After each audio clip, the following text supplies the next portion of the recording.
Thank you very much, and thank you for staying at the last session of the day. The thing that I like about this meeting is that it's very good at what it's designed to do. We share success stories and we show that digital pathology is real and for many already a routine. But there is a pattern. We spend time on what went well and kind of airbrush structural problem under those stories. And I'm not going to kind of turn this into my rant. Katherine will do heavy lifting today. Katherine actually changed the way how we go about rolling out digital when she set up it as an end-to-end program of works rather than dealing with in isolation as just a standalone tech project. And those of you who were at David, Tim's, and my disruptive innovation panel yesterday will know where I'm coming from. We argued that digital pathology isn't landing in a neutral system. It's being dropped in a value network where basic maths doesn't really add up due to demand, workforce, money, and above all, because our business model, which is still essentially pre-digital. We try to introduce pathology inside that model, not to use it to transform it, because if digital pathology and AI work, and they clearly do, how comes that going digitally still feels really painfully slow and fragile? So sit with this question for a moment and ask yourself in the context of decisions that you have all made, I presume many of our leaders and managers, what it means in the context of decisions that we are all going to make, especially, for example, some of us will be due to reprocure digital pathology system in a couple of years. And before I pass MC to Katherine, I want to remind you about 3 strategic drivers. First, the real tension is still demand versus capacity, not screens versus glass. We are asked to absorb more and more, but the informal give and take that we used to compensate has been completely eroded. Digital may have helped in places, but it helped within that reality, and there is not much spare capacity left there. Second, the funding pattern next year will look much the same. At best, flush in capital, but thin in revenue. We may have some gear, but our business cases do not show up neatly in ledgers. And that's important because if we can't explain the benefits in the language of the boards, it's a risk. I mean, not that we are going to go back to microscopes, but digital is going to be quietly pushed aside. Which leads us to the third point I have. We are still mostly framing this as technology project, not as complete redesign of the service model. Like that, I'm actually puzzled, like we all didn't really fully understand the ask that was there kind of in the first place. This was never about buying some stuff and training some doctors. This was always about rebuilding how pathology works. This was about a new operating system for pathology. So for the next 20 minutes, we'll stop pretending that this is just about tech. We'll look at 5 themes, from the fragility of foundations to what it feels like down the works. And then we should come back to the critical question, actually, what do we need? How do we need to think about all this? And ultimately, what do we need to do before engaging in next step, next round of procurement? So with this, I'll bring Katherine to tell us how the digital transformation looks without airbrush. Thank you, Branko. For those of you who don't know me, my name's Katherine Glazebrook. I joined the Black Country Pathology Service in 2018 after a career of 20 years in procurement. I moved into project management, spent a lot of time implementing technology solutions, chemistry, automation, etc., and was asked about just 13 months ago to join the digital pathology programme as we were very stagnant in our rollout, and they knew I'd had success in previous programmes. So 12 months ago in one of these very rooms. It was my first experience of digital pathology. So I knew nothing about scanners and fax systems. It was all a foreign language to me. And to see the developments that we've had in the last 12 months has been great. And it's lovely to be with you all today to share some of that experience. I'm not coming to you as a pathologist. I'm not coming to you as an IT or data specialist. It's my view from an implementation program management perspective. So if you've got any technical questions, I will hand those over to Branko. But as Branko said, we're gonna talk to you about what implementation has actually felt like us. So I could stand up on this stage and tell you we've now rolled out AI, we're doing digital outsourcing. And for those of you who may have seen me last night, I'm really proud of this diagram that we've got on the graph on the wall, which shows when I started the team and we moved from a pull system for digital, which was consultants requesting digital images and slides to do their review, to a push system where we just started scanning the work. We had these scanners gathering dust in the lab that had been there for a number of years. So we just started scanning. As you can see from the diagram, we increased our work tenfold in 6 months. We're now running at about 85% on our capacity. We plan to expand more, but it's just about resources and time at the moment and dealing with those more difficult specialties to do.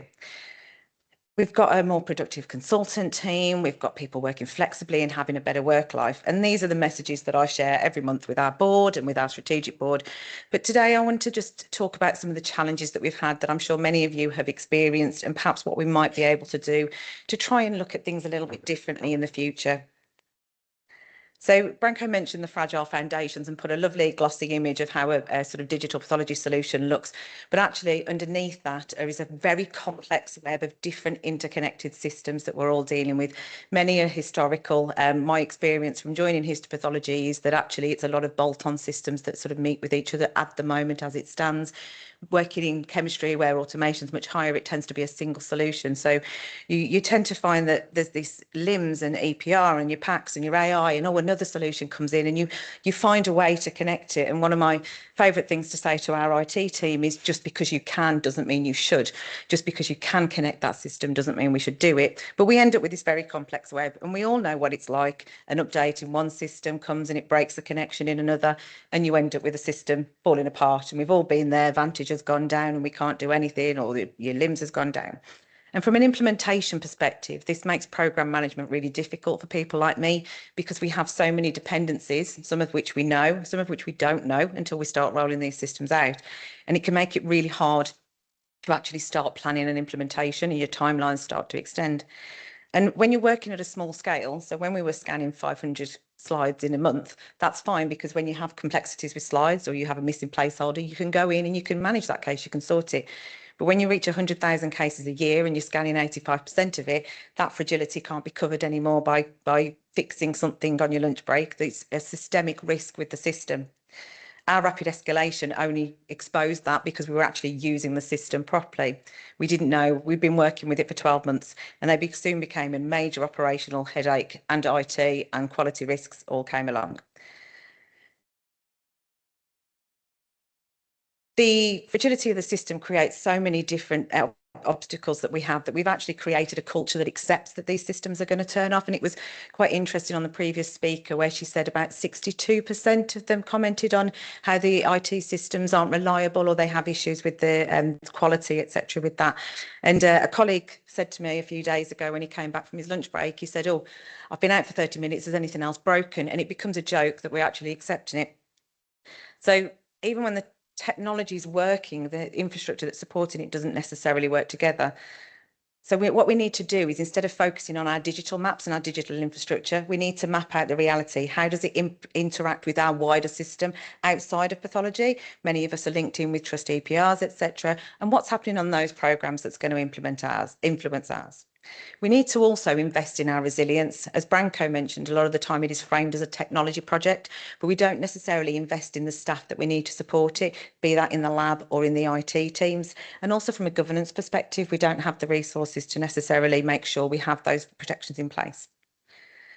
So once we have the infrastructure, we've got it all in place. That was then we started to realise that the change process had been mis-scoped. Everybody saw digital pathology as an IT project. Digital pathology is about installing scanners, installing a PACS, put your IT in, your AI in, get your storage, tick, you've done the box, you've installed digital. But actually, It's a lot more than that. It impacts so much more of your department and the different workflows. We've changed the way that we assemble our cases. We now have MDTs that are done digitally. How does that work with your secretarial teams? Who does what and when? When does a task become a laboratory task and when does it become an IT task? Often the scanners are seen as IT pieces of equipment, but actually should they be viewed more like the analysers in other disciplines?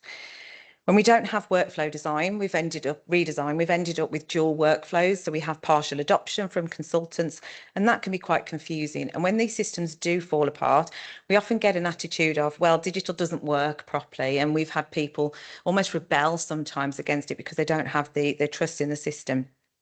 And we really underestimated the cultural shift beyond the reporting process. We were so focused on the reporting, we didn't think about some of the support services that we had in place. For instance, when we are still at 85% running dual workflows where some of our cases aren't scanned at all. So how do we identify those cases easily that need to go into digital? Well, that meant a change in specimen reception, which meant that we had to get our specimen reception staff to label the cases so we knew they were digital. We also, as I mentioned, had to redefine IT structures and the laboratory process. And also we're now entering into a time where we want to look at shared reporting, but we're now faced with HR complexities. So as the technology sprinted ahead, we didn't have the capacity with the BAU team to actually draw on implementing that change. A lot of it was done on top of BAU management, managers that were dealing with day-to-day activities. And we really lacked that ability to embed some of the changes in that service redesign. So how we overcome this is we need to obviously frame digital as service transformation, not just a tech redeployment. And we need to make sure that we resource it properly, updating your SOPs, harmonising your operational processes and maintaining that adoption needs supernumerary resource. And we were lucky to have it from a programme management perspective, but what we really lacked was that business change management. Not only did we misscope the change, but actually when we went forward with the change, often we found that our procurement processes and contracts had actually frozen some of the wrong things in place and left us quite stuck. I'm sure we've all been there, contracts from purchases that were made years ago that we're locked into that no longer fit the reality of our service. It's quite interesting for me from a procurement background to be talking to a lot of the colleagues in this room and outside about different solutions that can be implemented. But in the back of my head, I'm thinking, well, we're locked into a contract for 4 years. It's taken us 5 years to implement. How easy would it be to get out of that contract and move forward? Many of the contracts had naive assumptions about how they should be modelled. So we found that in our contract, we were hit by a 100% digital contract, which we thought, great, we're going to have 100% digital. That was actually linked to a storage capacity maximum that wasn't particularly understood. And therefore, a lot of the trusts in our region are finding they're reaching their terabyte storage, but they're nowhere near the percentage that they thought they would be. And that then stagnates. They can't move forward. Nationally procured contracts are also something that are often seen as collaborative approaches. They're rich with capital, but they don't have the revenue to support it. And they often become clunky to use where you want to have collaboration, but contractually you're all operating independently with independent contracts, independent purchase orders, independent contract management. So being able to gain the benefits of that collaboration is really difficult when you haven't got a centralised lead. And these contract assumptions are frozen into these contracts for so long that it makes it restrictive and slow for us to actually move forward. In the future, we need to make sure that we design our contracts for growth and flexibility to allow us to take advantage of growing technologies. We need to have a fundamental shift towards funding the revenue costs associated. And I don't just mean maintenance of scanners or consumables or whatever. I mean those business support teams that need to support the digital solution. And we need to link procurement to outcomes, not just notional limits, and make sure we bake in that future growth. On the subject of corporate commercial side, we'll come to my favourite subject, which is governance documentation. And for any of you who spent any time with me yesterday, you'll know that governance is a huge thorn in my side. So governance processes move very slowly and they're very fragmented. There are multiple groups that touch every implementation, be that information governance, the cyber security team, procurement, finance, clinical governance. Each are focused on their own risks and often ask for the same information in a different format. So I'm going to do a little test now and see who's still awake at this late hour after a couple of days at conference. Can I have a show of hands from anybody who's filled in the same form for the same solution for the same department over and over again? Yeah. I thought there'd be a few of you. Yeah. So I actually did a count before I came here for a process that I'm going through for a voice recognition system. So this voice recognition supplier is on the G Cloud framework. They have a huge scrolling page of cyber credentials, all the qualifications you could need. I have had to complete nine different documents to get that supplier even considered before I can raise the purchase order. And this is for a £7,500 voice recognition solution that doesn't store any data. It stores acoustic note snippets. Dragon Medical One, you'll be very familiar with that in this industry. And that's actually paralysing us moving forward with that. I cannot even get somebody to look at that paperwork until January. And I'm not here to say that the governance teams are causing this, it's all intentional. They are completely understaffed at the moment. Our governance departments in some of our trusts are facing 20, 30, 40% staffing cuts. And that work doesn't go away. In fact, that workload has increased. As we go more and more digital, the importance of information governance is higher, but we don't have the staff infrastructure to support us, and it will naturally fall to us. And with due respect to people, we're not all experts in that industry. That's why we do our jobs and why we have an information governance team. When it comes to plan new programs, you have to bake that timeline into your program timeline. So I'm now looking at telling my colleagues that they can't have solutions for 3 to 6 months because I can't start working on them for 3 to 6 months because of the information governance process. Our AI solution took 9 months for me to get through the entire process before I was allowed to proceed with engagement with the supplier. And it's not just us that get frustrated by this, it's the suppliers that get frustrated by this. And I have to, be very grateful to my supplier who submitted form after form after form with the same information over and over again and didn't tell me to get stuffed. But this isn't recognised in our national targets. We're still being driven to be X% digital, to roll out, to keep pushing ahead, to develop AI. Without that governance support there, what we really need is a more streamlined approach to assurance. We're all doing the same thing. We're all engaging with the same suppliers, asking for the same information. There should be a national approach to this, some kind of framework that we can do this once as an industry, and we don't have to keep repeating those things. We've got this for procurement. We have frameworks where we've got procurement frameworks. We can go and appoint a supplier directly from that. Why can't we do that for information governance? We also need a single front door, so it needs to be coordinated. So you've not got suppliers going across all the different things. And what I find is my supplier contacts me and says, "Oh, I've had an email from your cybersecurity team." We need to limit that because it just means that we're creating weaknesses. And finally, let's talk about our people.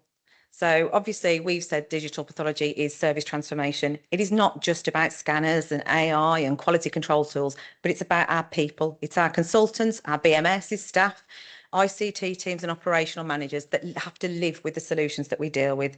They're working with systems that are clinically promising but often technically brittle. So they lose confidence in our system. We have had consultants who've reverted to glass because they don't have the confidence in their system to carry on working because something's gone wrong. And digital fatigue is something that's actually coming up as something we're noticing at the moment. So we're having extended on screen time with our consultants. They're working remotely. They do everything on Teams.